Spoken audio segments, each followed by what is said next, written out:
Buenos días, continuando con los videos de ajuste de poligonales, este es el último video donde vamos a ver el método de mínimos cuadrados. Ahora, ¿a qué ventajas tienen los mínimos cuadrados con respecto al método de Bowditch, ¿no? Habíamos visto que los mínimos cuadrados es un método mucho más riguroso, porque se basa justamente no en condiciones geométricas, sino en la ley de la matemática, ¿no? En la teoría de la probabilidad, más que todo en la curva de distribución normal. Entonces, otro punto que también tiene a su favor es que las correcciones se hacen todas al mismo tiempo. Todas las medidas que tomamos se corrigen al mismo tiempo, a diferencia que en Bowditch, por ejemplo, corregimos primero un vértice, luego te corregimos el siguiente vértice y así, ¿no? O sea, depende de cómo realicemos las correcciones, cosa y criterio, va a depender el resultado. Entonces, en el método de Bowditch podemos tener varios ajustes y en sí todos podrían estar bien, ¿no? En cambio, en el método de mínimos cuadrados solamente tenemos un solo resultado, que es el mejor valor posible. Entonces, esas son las ventajas que tenemos con respecto al método de mínimos cuadrados.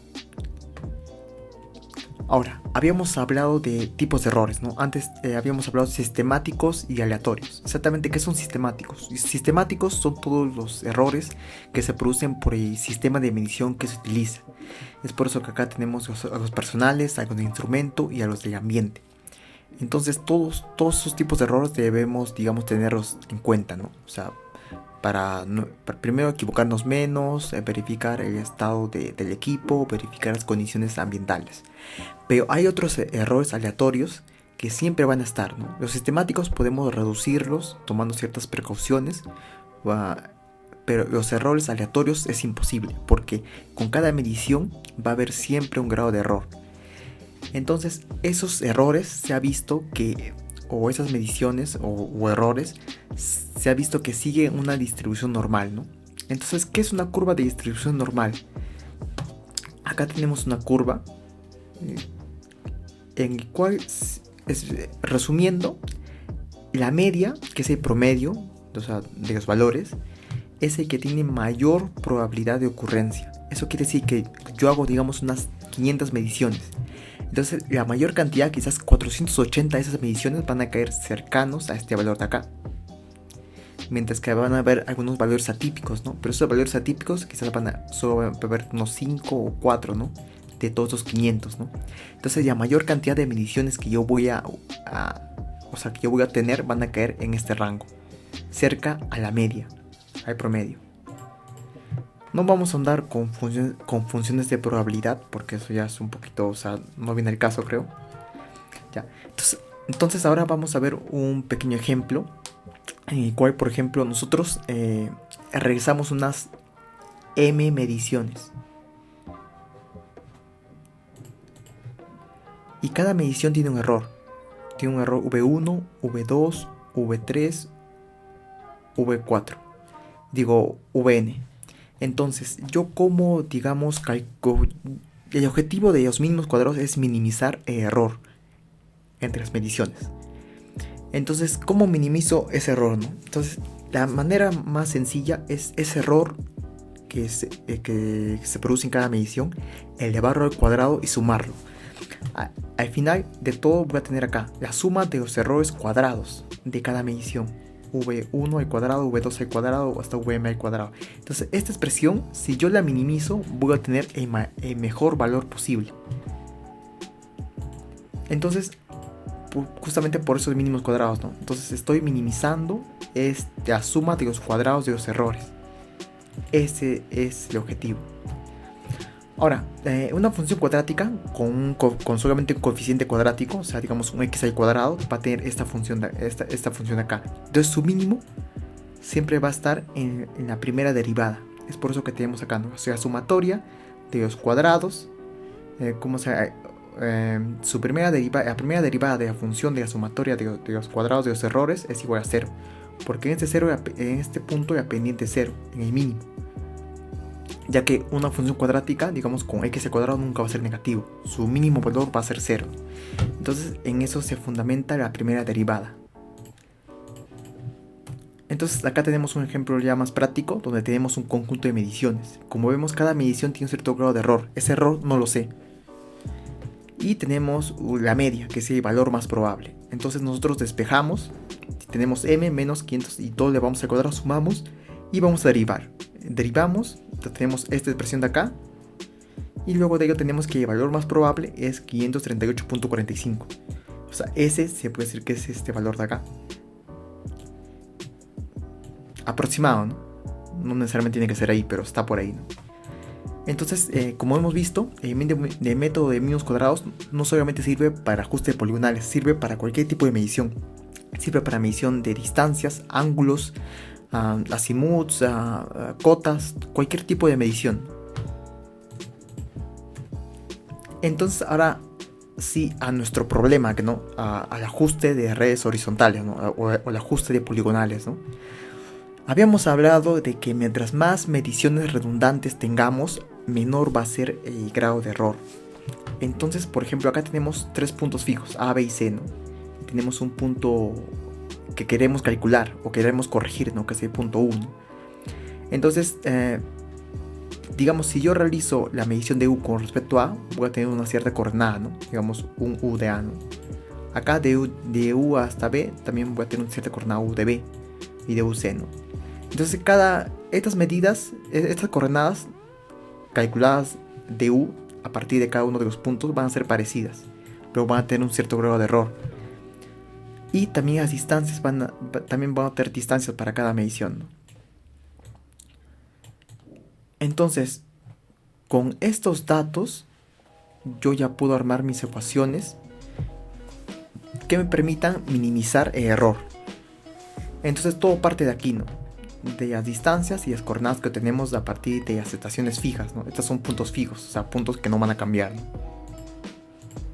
Entonces, tomando ahora eso como ejemplo, ¿cómo relacionamos esas mediciones o esas distancias, ¿no? A través de la ecuación de observación, que es esta de acá. La ecuación de observación es solamente un cálculo de distancias. Vemos que la distancia más un cierto grado de error va a ser igual a la raíz cuadrada de, o sea, la distancia, ¿no? XJ menos XY al cuadrado, todo eso, ¿no? Entonces, por medio de derivadas y también de aproximaciones con la serie de Taylor para funciones no lineales, voy a tener al final de todo esta expresión de acá. Entonces, nosotros solamente concentrémonos en esta expresión de acá, donde tenemos ya la ecuación que vamos a utilizar para calcular justamente los errores, ¿no? Entonces vamos a pasar ya a lo que es un ejemplo práctico, donde tenemos un punto A y B. Me dice que A y B son coordenadas no conocidas, o sea, tanto A como B varían, ¿no? Entonces tenemos una distancia que se ha medido de 143.838. Esta de acá es la distancia observada. Yo para hacer esto necesito distancia observada y distancia inicial calculada. La distancia inicial calculada, como su mismo indica, es calculada, ¿no? Entonces es una aproximación. Entonces, ¿cómo lo hago? A partir de la distancia de estas coordenadas, me va a salir la distancia calculada. Y esta es la distancia observada. O sea, la que me indica incluso la estación, ¿no? Entonces, lo único que vamos a hacer es, a partir de estos datos de acá, vamos a calcular con la fórmula que hemos visto. Y acá también ya calculamos la distancia calculada inicial, que es con respecto a estos de acá. Y también tenemos la distancia observada, que es esta de acá. Ahora, yo solamente reemplazo lo que dice XA menos XB sobre la distancia calculada, que es esta de acá, ¿no? Que se calcula con estos de acá. Entonces acá ya tengo una expresión. Y este K de AB no es más que la diferencia entre la distancia observada y a distancia calculada. Entonces me va a dar esta expresión de acá. Ahora que este de acá, VAB, no es más que error. Es un cierto grado de error que va a haber en toda medición. Y las diferenciales de X de A, de Y de A, de X de B, de Y de B van a ser las correcciones. Entonces, como acá yo tengo 4 variables, solamente tengo una ecuación, es obvio que no voy a poder resolverla, ¿no? Mínimo necesitaría 4 ecuaciones, ¿no? Pero así es como se plantea, digamos, mi primera ecuación, ¿no? Ahora, Supongamos que tenemos otro punto C, del cual vamos a hacer la medición hacia B. Tenemos otra distancia observada y tenemos otra distancia calculada. Aplicamos la misma fórmula de aquí. ¿Y qué obtenemos? Obtenemos otra ecuación. Ahora, yo tengo dos ecuaciones y tengo 4 variables. Es obvio que no puedo resolver la ecuación. Pero ahora supongamos que C sea un punto fijo. Al ser C un punto fijo, dxc y dic 0. Entonces la ecuación me queda así. Ya solamente tengo x de b y dy b. Ahora, supongamos que en la ecuación A nosotros también tenemos como que si A fuera punto fijo, A y C puntos fijos. Entonces A y C ser puntos fijos, sencillamente obtenemos en la ecuación A, tenemos esto acá. Ahora, aquí tenemos dos sistemas de ecuaciones con 4 variables. O mejor dicho, con 2 variables nomás, ¿no? dxb y dib. Entonces esto ya podemos resolverlo, ¿no? ¿Cómo? Bueno, a través de cálculos matriciales, ¿no? Tenemos la matriz jacobiana, que es esta de acá.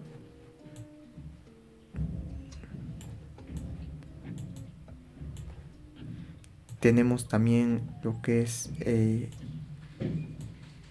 vector resultante, que es esto de acá. Y tenemos nuestras variables. Entonces, obviamente, aplicando esta fórmula de acá, esto solamente la traspuesta de la matriz jacobiana por la matriz jacobiana, luego saco la inversa, multiplico por la traspuesta de J y por el vector resultante K, ¿no? Entonces, todo eso, al final, yo voy a obtener dx de b y dy de b. Entonces esto yo sumo las correcciones de x, b y b y voy a obtener esto de acá. Entonces esto de acá, bueno, esto de acá son las correcciones, para tanto x, b y dy b. Entonces esto va a corregir aquí a las coordenadas de b. Entonces yo solamente le sumo y acá, esta de acá son las coordenadas corregidas. Entonces este es el primer paso de esta iteración. Pero como ven, la corrección de estas coordenadas son prácticamente ínfimos, ¿no? 0.04 son 4 milímetros. Este acá es máximo, será 2 milímetros, ¿no? Entonces uno puede optar por parar ahí, ¿no? O sea, ¿por qué? Porque digamos, yo, si quisiera, digamos, un mayor grado de precisión, otra vez itero, pero ahora con esto como mis coordenadas iniciales. Otra vez realizo el mismo procedimiento, pero con estas coordenadas b. Y el procedimiento más o menos se detiene cuando estos de acá, cuando esto te salga cercano a 0, o cuando digamos tú ya consideres que es suficiente. Entonces ahí es donde ya, digamos, se detiene el procedimiento, ¿no? O sea, por eso cuando es dx de b, dy de b 0, ¿no? Entonces, eso sería todo por este video. En el siguiente video vamos a ver ya la plantilla Excel. Los parámetros son estos de acá, como ven. Acá tengo los puntos fijos, puntos no fijos, las líneas bases, o sea, las mediciones.